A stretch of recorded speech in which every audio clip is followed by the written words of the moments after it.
Barbara Mae Tucker was a bright, outgoing 19-year-old living in a small Oregon town. On the fateful night of May 24, 1980, Barbara was walking home from her part-time job at a local diner. It was a routine trip she had made countless times, and she often felt safe in the familiar, quiet neighborhood.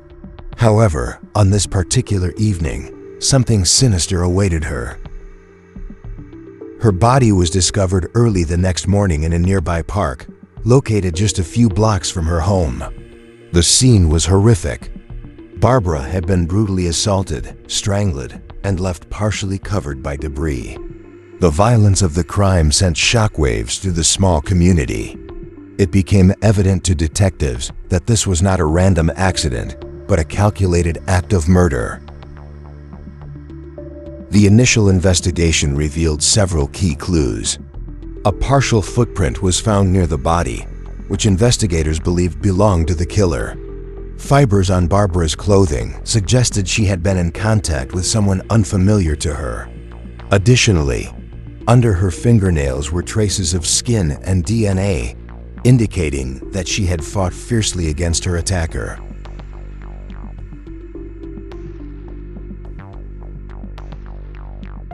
Witness accounts added little clarity to the situation. Several neighbors reported hearing a scream around midnight, but none saw anything concrete.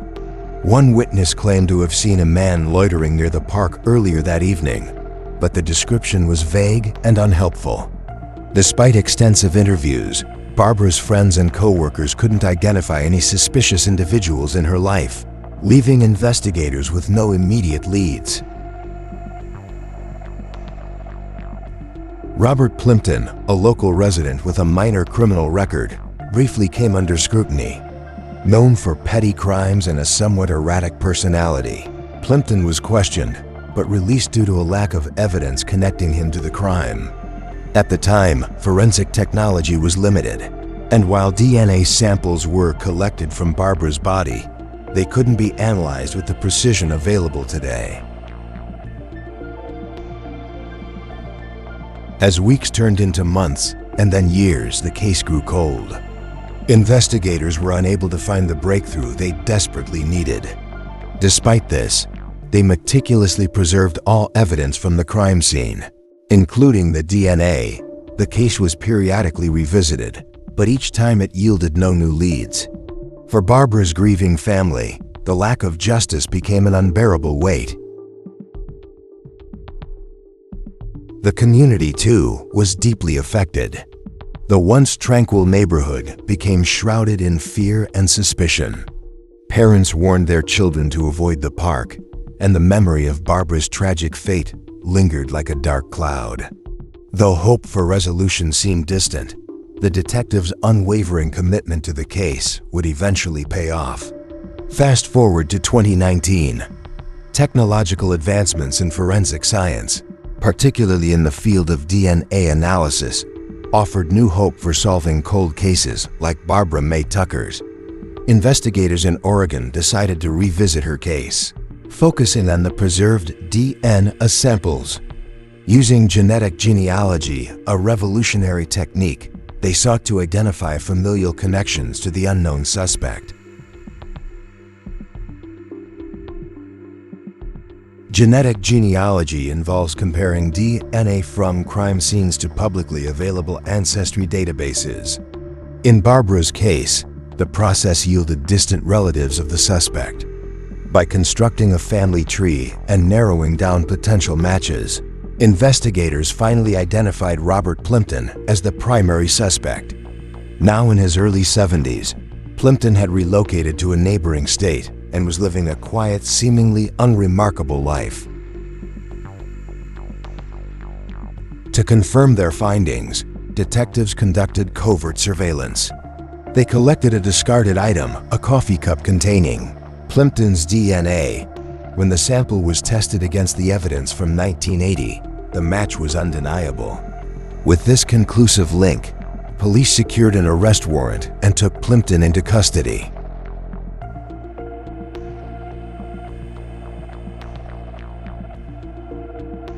Initially, Plympton denied any involvement in the crime. He claimed to have no recollection of Barbara or the events of that night. However, under the weight of overwhelming evidence, his story began to crumble. During interrogations, a more disturbing picture of Plympton's past emerged. He had a history of predatory behavior, including harassment of young women and a pattern of impulsive, aggressive acts.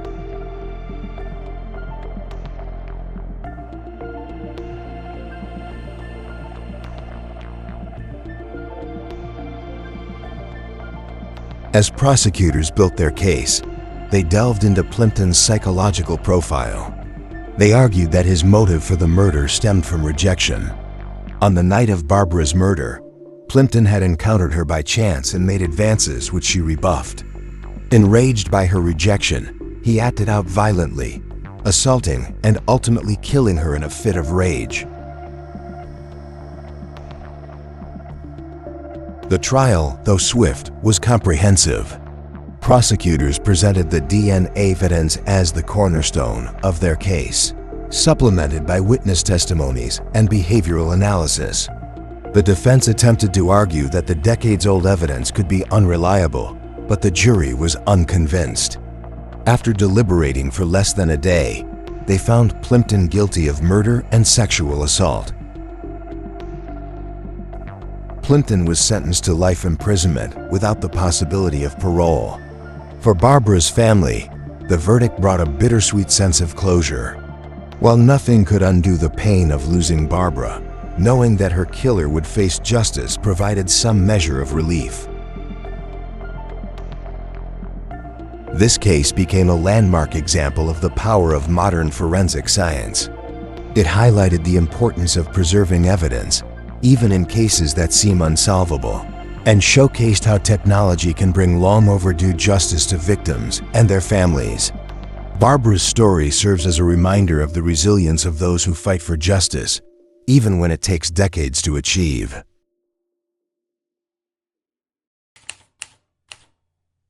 Imagine living with this unanswered question, who murdered your loved one, like for almost 40 years. Wow. That's what happened to Barbara Mae Tucker's family in a small town in Oregon. And today we're going to do a deep dive into her case. And it's a story that combines like cutting edge forensic science and this like unwavering pursuit of justice. What's really remarkable about this case is how it demonstrates how DNA technology has evolved. We're not talking about fingerprints anymore. This is unlocking secrets that are hidden within our genes. So let's set the scene. We're back in 1980. Barbara Mae Tucker, 19 years old, bright, working part-time at a local diner. On May 24th, she's walking home from her shift. It's a route she'd taken tons of times. You can picture it, right? Like a quiet evening, small town, everybody feels safe. Right. So this makes what happened next even more jarring. Yeah. The next morning, Barbara's body was discovered in a park, just a few blocks from her house. She'd been brutally assaulted, strangled, and there were signs that whoever attacked her tried to, conceal her body. Yeah, the level of violence involved definitely suggested that this wasn't random. The investigators knew that they were dealing with somebody dangerous, someone that went, to great lengths to cover their tracks. And while the initial investigation uncovered some clues, like it wasn't an easy path to finding out who did this, the crime scene had a partial footprint, probably from the perpetrator. And forensic analysis of Barbara's clothing showed that there were fibers that were consistent with a type of fabric not really found in her home. And get this, there were even traces of DNA under her fingernails. So, showing that Barbara fought back. That detail, the DNA under her fingernails, it's pretty remarkable considering it was 1980. Even back then, investigators understood that DNA was important, but the technology to analyze it fully just wasn't there. Right. It was like having pieces of a puzzle, but no picture to help you put it together. Right. And, there were whispers, right? A scream heard around midnight, a vague description of a man that was seen hanging around the park. Detectives followed up on every lead. They even focused briefly on this local guy that had a minor criminal record, but nothing panned out. I mean, just imagine all those years passing with no answers. The fear that gripped the town, parents warning their kids about the park, and then Barbara's family left wondering if they'd ever get justice. Yeah, it really shows you how dedicated those detectives were. They never gave up hope. They preserved all the evidence, almost like they knew that one day science would catch up. And it did. Fast forward to 2019. Now, this is where it gets interesting. Remember those ancestry databases, the ones that have gotten so popular? Mm-hmm. Well, they hold the key to cracking open cold cases, just like Barbara's. Okay, so we're talking about genetic genealogy. Exactly. But for those of us who aren't, forensic scientists, can you break down how it works? Sure. Genetic genealogy doesn't give you a direct match like a fingerprint. Instead, you can build family trees based on DNA similarities. So it helps narrow down potential suspects, even if they haven't submitted their own DNA. In Barbara's case, they were able to link the crime scene DNA to distant relatives of a man named Robert Plympton. Okay. He had moved to another state, built a seemingly normal life, but his past was about to catch up with him. It's almost impossible to believe that he was able to live, undetected for so long. It just shows you how this technology is changing investigations. But having a name is only the first step, right? I'm guessing they needed stronger evidence to actually connect Plympton to the crime. Oh, absolutely. They couldn't just show up at his door and be like, hey, give us your DNA. So they went undercover. They started watching him, surveillance. And get this, they got a discarded coffee cup from him. A coffee cup? Seriously? Yes. And the DNA on that coffee cup matched the DNA from the 1980 crime scene. It was undeniable proof that Robert Plympton was their guy. They arrested him and charged him with Barbara Mae Tucker's murder. I mean, it's crazy to think that something like a coffee cup could, solve a decades-old mystery. Right. But what I find even more interesting is that, Barbara's case isn't unique. Exactly. Her story is just one example of this larger trend we're seeing in, law enforcement. Right. Genetic genealogy is giving new hope to solving these cold cases, bringing answers to families that thought they might never know the truth. I can only imagine what those families must be feeling, Oh, yeah. relief, but also maybe some anger and sadness. Absolutely. Vindication after all those years. It must be overwhelming. It really underscores the impact that this technology is having, not just on individual cases, but on our whole approach to criminal justice. Makes you wonder how many other cold cases are out there just waiting for that one breakthrough, that one piece of evidence that changes everything. It's an exciting time because we're really just at the beginning of this whole technological revolution. Yeah. Think about all the cases where, DNA evidence was collected, but they just couldn't analyze it back then. Right. Well, with genetic genealogy, those cases can be reopened, re-examined with this new lens. Yeah. We could be talking about thousands of unsolved crimes. Wow. Maybe even more that could finally see justice. So not just murders, but, sexual assault cases, missing persons, even identifying those John and Jane Does.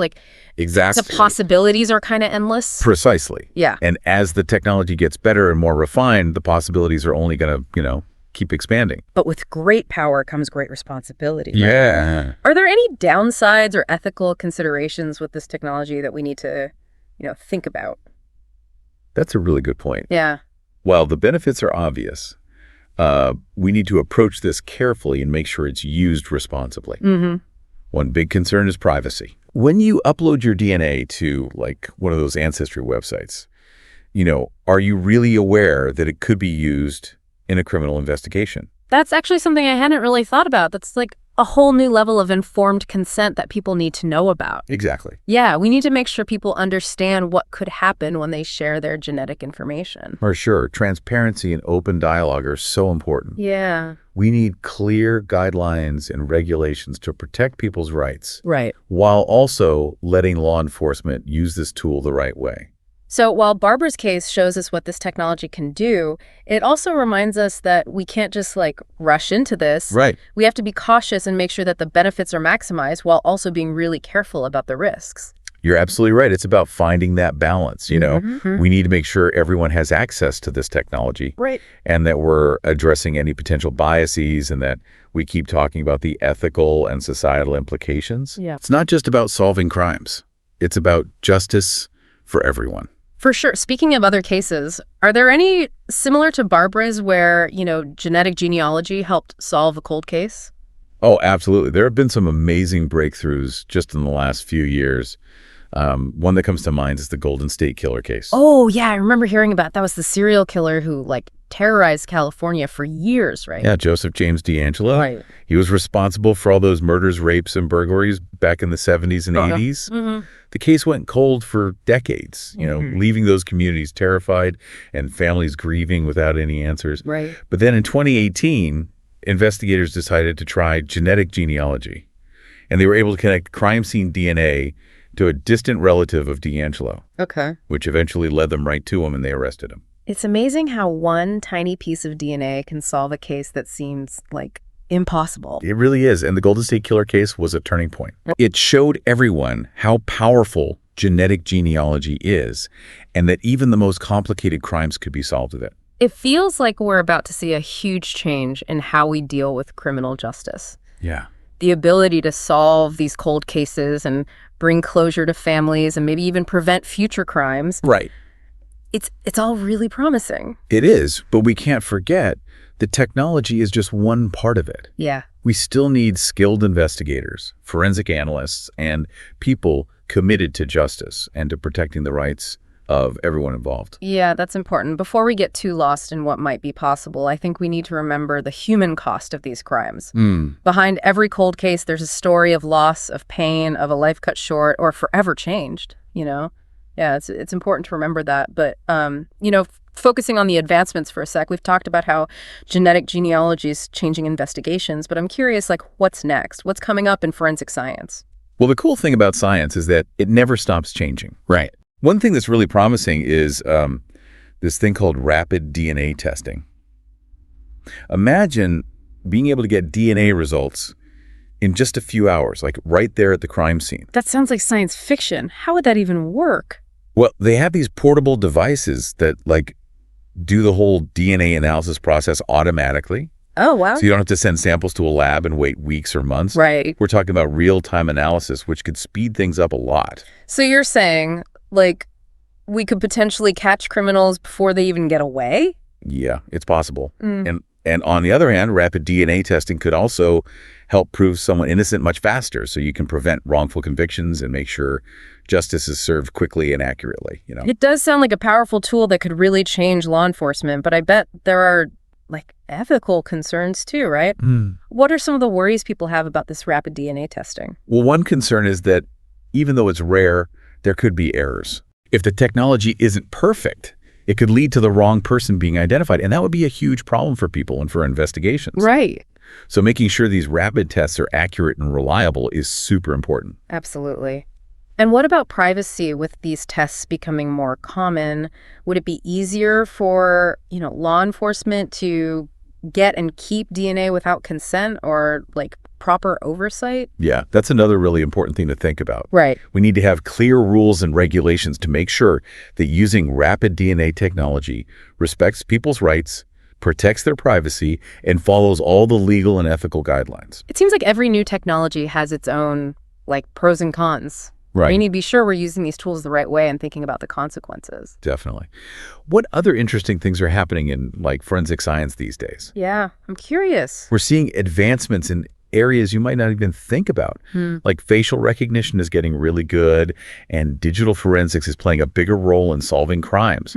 We're even starting to see artificial intelligence being used to analyze crime patterns and predict criminal behavior, which is kind of wild. Wow, it sounds like the future is already here. But, with all this new technology, will we even need human detectives anymore? I don't think so. Okay. Technology can definitely make us better at what we do, but it can't replace human intuition and experience and judgment, Right. It's when you combine human intelligence with technology that you get the best results in solving crimes and making sure justice is served. So it's not about humans versus machines, it's about them working together. Exactly. And as technology keeps advancing, we need to change how we do things, how we train people, and even our laws to make sure we're using these tools ethically and effectively. This deep dive into Barbara Mae Tucker's case has been really eye-opening. Yeah, it has. We've talked about so much, from the terrible details of her murder to this amazing use of genetic genealogy, and then what's next for forensic science? It's been a lot. It's clear that things are changing in a big way when it comes to criminal justice. And it's a change that's giving hope to families that thought they might never get justice. And it's giving law enforcement new tools to solve crimes, clear innocent people, and try to make a safer world for everyone. As we move forward, it's super important that we embrace these new technologies, but also pay attention to what they mean ethically. Great. We need to be sure that technology is used the right way, fairly, and with respect for everyone's rights. Barbara's case and all these amazing advances in forensic science really make us think, what other cold cases are out there that could be solved with today's technology? Yeah. And what will the future of justice look like as these technologies keep evolving? Those are great questions, and we hope you'll keep thinking about them. Maybe this deep dive has made you want to learn more about other cold cases that were solved using DNA, or maybe you'll dig into the cutting edge of forensic science. There's a lot out there. The pursuit of justice is something we all share, and it needs us to keep talking, thinking critically, and being committed to truth and fairness. Well said. Thanks for joining us for this deep dive into the world of forensic science and the incredible story of Barbara Mae Tucker. Until next time, stay curious.